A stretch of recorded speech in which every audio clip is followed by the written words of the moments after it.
last of the boat that moves so high.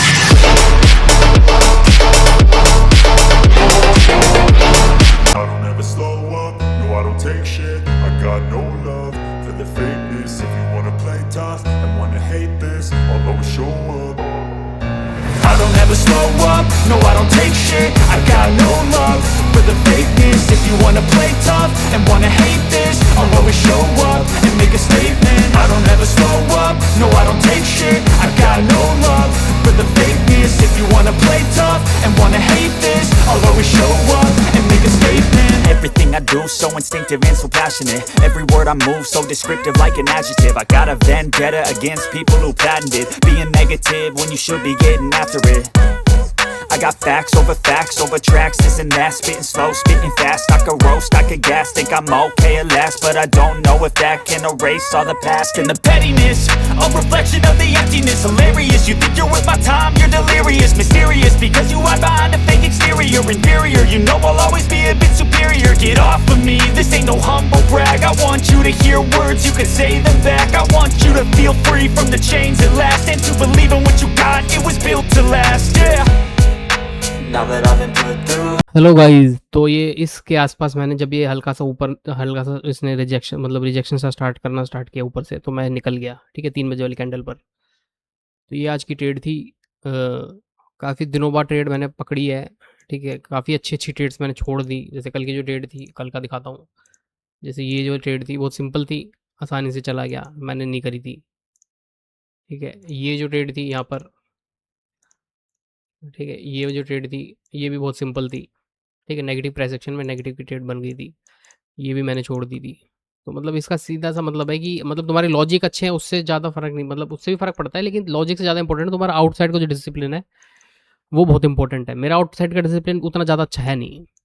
ठीक है, इसलिए मुझसे ट्रेड छूट जा रही है सिंपल। तो आउटसाइड में भी तुम्हें वहाँ पे डिसिप्लिन रहना पड़ता है। तो मैं कर रहा हूँ कोशिश उसको इम्प्रूव करने की। तो आज का जो ट्रेड का जो लॉजिक है वो देख लेते हैं। देखो, लॉजिक तो सिंपल है, ये जो जोन है वो पॉजिटिव है। ठीक है, जोन जो है वो पॉजिटिव है। अब पॉजिटिव जोन के साथ हमें रेड कैंडल बन गई। जो फर्स्ट 5 मिनट की कैंडल थी वो रेड बन गई। पॉजिटिव जोन में रेड कैंडल नेगेटिव बन जाए तो ये काफ़ी कन्फ्लिक्ट वाला मतलब वो हो जाता है। ठीक है, काफ़ी कन्फ्लिक्ट वाला हो जाता है, क्योंकि जोन पॉजिटिव है, रेड कैंडल बन गई है, तो हम ट्रेड लिए किस डायरेक्शन में। ठीक है, क्योंकि इसकी ये जो शो करती है, ये शो करती है कि आज का जो प्राइस एक्शन है वो वीकनेस दिखा रहा है। ओवरऑल जो वो है वो दिखा रहा है, पॉजिटिव दिखा रहा है, तो हम ट्रेड ले किस डायरेक्शन में। ठीक है, तो सबसे पहले तो फिर मैंने कैसे सोचा है, मैं अपने लॉजिक बताता हूँ तुम्हें कि देखो, इसने तो वीकनेस शो करी थी। फर्स्ट 5 मिनट की जो कैंडल थी, इसने वीकनेस शो करी थी, तो मैंने इसको वीक माना।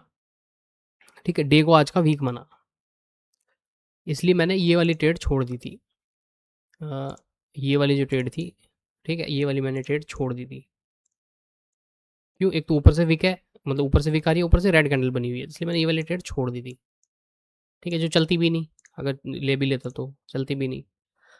अब एक और कॉन्सेप्ट है यहाँ पे, देखो जनरली मैं क्या करता हूँ ना, मैंने एक मतलब मैं जो फोर्स वगैरह देखता रहता हूँ कि कितना इसके अंदर फोर्स एनर्जी प्रेजेंट है ऊपर जाने के लिए या नहीं है। जैसे अब देखो, कल का जो दिन है, ठीक है, इसके अंदर ऑलमोस्ट अगर ये देखा जाए तो 120 पॉइंट के अंदर ये कंसोलिडेट सा हो गया। ठीक है, तो इसलिए कल कल जो मैंने था कल जो था, ये वाला जो दिन था, इसके अंदर एक फोर्स प्रेजेंट था इस दिन के कंसोलिडेशन का, तो ये ऊपर चला गया। ठीक है, अब ये वाला जो कंसोलिडेशन था ये ऊपर चला गया, रिलीज हो गया, तो ये तो फोर्स हो गया सारा खर्च। ठीक है, ये वाला। अब ये जो था एक टाइप से हल्का सा ट्रेंडिंग हो गया था। ठीक है, ये हल्का सा ट्रेंडिंग हो गया था 170 पॉइंट का, तो इसके अंदर इतना फोर्स होगा नहीं, क्योंकि ये तो भाई यूज़ हो गया है। तो इस केस के अंदर मुझे उतना लग नहीं रहा था कि इसके अंदर कोई ज़्यादा फोर्स प्रेजेंट है ऊपर जाने के लिए। ऊपर से इसमें वीकनेस थी रेड कैंडल की। ठीक है, तो मेरी जो प्रेफरेंस थी वो नेगेटिव ही थी। ठीक है, मेरी जो प्रेफरेंस है वो नेगेटिव ही थी। तो नेगेटिव की ट्रेड तो देखो सबसे सिंपल थी। देखो, ये जो सेटअप था, मतलब ये जो था ट्रायंगल था पॉजिटिव, क्योंकि इस पॉइंट पे पॉजिटिव प्राइस एक्शन हो गया था, लेकिन इसलिए इस ट्रेंड लाइन का उतना कोई वो था नहीं। ठीक है, इन्फ्लुएंस इस ट्रेंड लाइन का कोई था नहीं, क्योंकि पॉजिटिव प्राइस एक्शन हो चुका था। लेकिन ये जो था, ठीक है, ये जो था, ये एक सीधी सीधी हॉरिजॉन्टल लाइन थी, हॉरिजॉन्टल लाइन का ब्रेकआउट था। ठीक है, तो ये एक स्विंग को भी तोड़ रहा है, तो ये जो तोड़ रहा है ये एक टाइप से प्राइस एक्शन को शिफ्ट कर देना नेगेटिव में। ठीक है, तो इसलिए यहाँ पे जो ट्रेड थी ये मैंने ले ली थी। ठीक है, इस पे ये सेल लगा के। लेकिन हाँ ठीक है, जो भी है, लेकिन सबसे बड़ी प्रॉब्लम इसमें यही हुई कि बिल्कुल एंड में जाके एक गिरा, तो टारगेट तो हल्का सा रह गया मेरा। तो ये आज का डे था भाई। Thank you.